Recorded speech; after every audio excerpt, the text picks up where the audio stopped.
Geopolitik luar negeri Indonesia harus ditingkatkan lebih tinggi lagi jika ingin menjadi negara global player.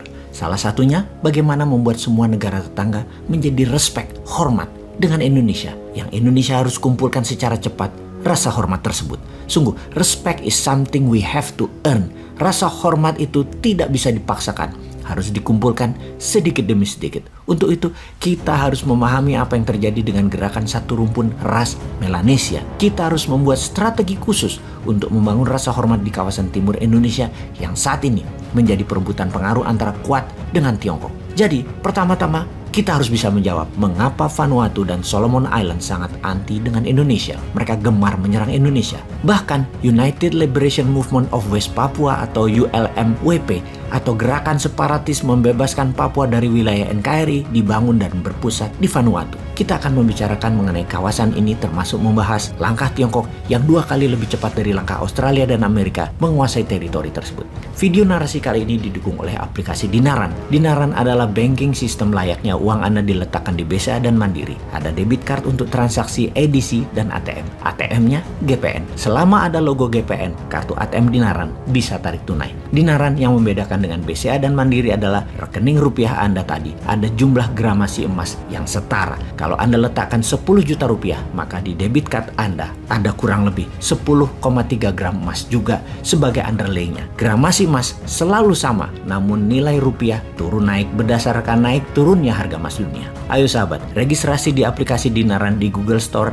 dan Apple Store segera dan pastikan rupiah Anda ada emasnya. Kita lanjutkan pembahasan tentang wilayah timur Indonesia. Kita bahas sebentar tentang perang asimetri. Perang asimetri adalah bentuk perang yang tidak serupa, tidak semodel. Kalau kita ibaratkan di dunia bisnis yaitu matinya kantor pos dibantai SMS atau WA dalam perang informasi. Beda model bisnis dari surat menyurat ke SMS dan WA, namun tetap mati itu kantor pos. Jadi di dalam asymmetric war, di mana musuh menggunakan kekuatan hard power militer yang menggunakan senjata, dilawan tidak perlu dijawab dengan senjata secara frontal, namun bisa melawan dengan bentuk lain, yaitu perang diplomasi atau perang pengaruh politik ditambah dengan perang ekonomi misalnya. Kembali ke Papua. Saat ini ada OPM atau ULMWP, sebuah organisasi yang ingin Papua lepas dari Indonesia. ULMWP tidak perang senjata tapi membangun diplomasi ke Eropa dan Afrika, juga ke kawasan Melanesia. Baiklah, kita rinci sedikit tentang ras Melanesia. Ada 5 provinsi saudara kita di Indonesia yang rasnya Melanesia seperti NTB, NTT, Flores, Maluku, Papua, di mana ras Melanesia tadi sama dengan penduduk di wilayah Papua Nugini, Fiji, Vanuatu, Nauru, Kepulauan Solomon, dan lain sebagainya.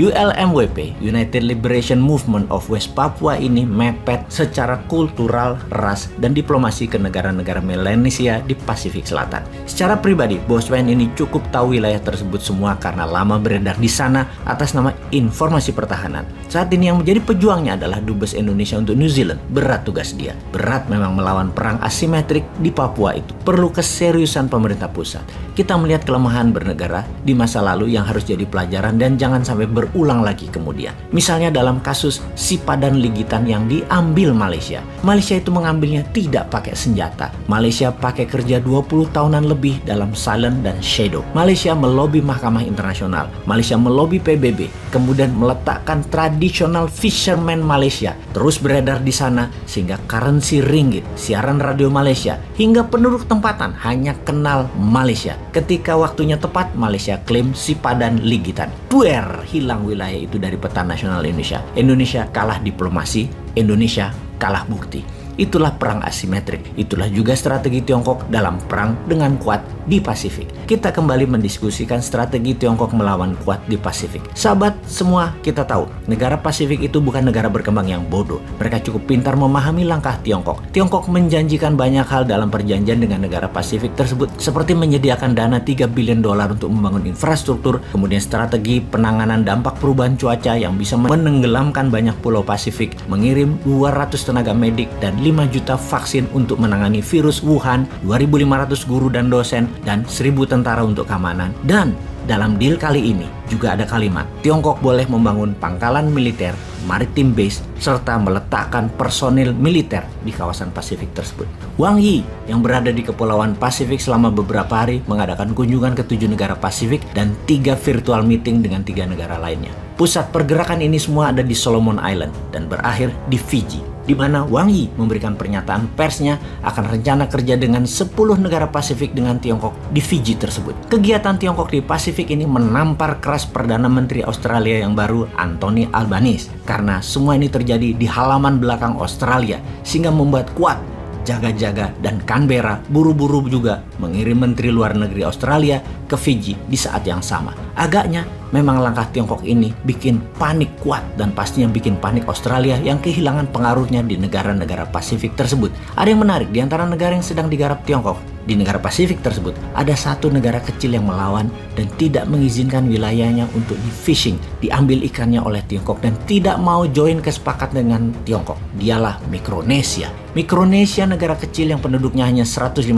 jiwa, di mana Presiden Mikronesia, David Panuelo, menuliskan surat peringatan atas langkah soft power Tiongkok ke 21 negara Pasifik sebagai langkah penaklukan dan berpotensi penghilangan kedaulatan atas negara Pasifik atas kekayaan alamnya sendiri. Tiongkok dianggap sedang cari akses untuk kendalikan regional Pasifik. David Panuelo meminta 21 negara Pasifik menolak kerjasama dengan Tiongkok. Di sisi lain, Tiongkok menyangkal adanya surat peringatan dan email dari pemimpin Mikronesia tersebut kepada semua negara Pasifik, termasuk 10 negara yang akan menjalankan kerjasama ekonomi dengan Tiongkok. Demikian Wang Wenbin, juru bicara Kementerian Luar Negeri Tiongkok, berkali-kali menyangkal adanya surat Panuelo tersebut, karena Tiongkok percaya kerjasama ini akan menguntungkan semua negara Pasifik. Tetapi kita percaya, negara Pasifik itu juga tahu apa yang terbaik untuk negaranya masing-masing, apa yang jadi nation interest negara tersebut untuk berkembang maju tanpa terjebak pinjaman Tiongkok. Bisa kok membangun negara masing-masing tanpa hutang. Mudah-mudahan hasil akhirnya Wang Yi, sang Menteri Luar Negeri Tiongkok, membawa tangan kosong ketika balik ke kampung mereka ke Tiongkok. Wahai negara Pasifik, tunggu Indonesia ya. Pasti kerjasama dengan Indonesia akan lebih menguntungkan dua belah pihak. Semua pihak dapat manfaat lebih dengan adil. Indonesia sudah punya rencana besar tersebut kan ya?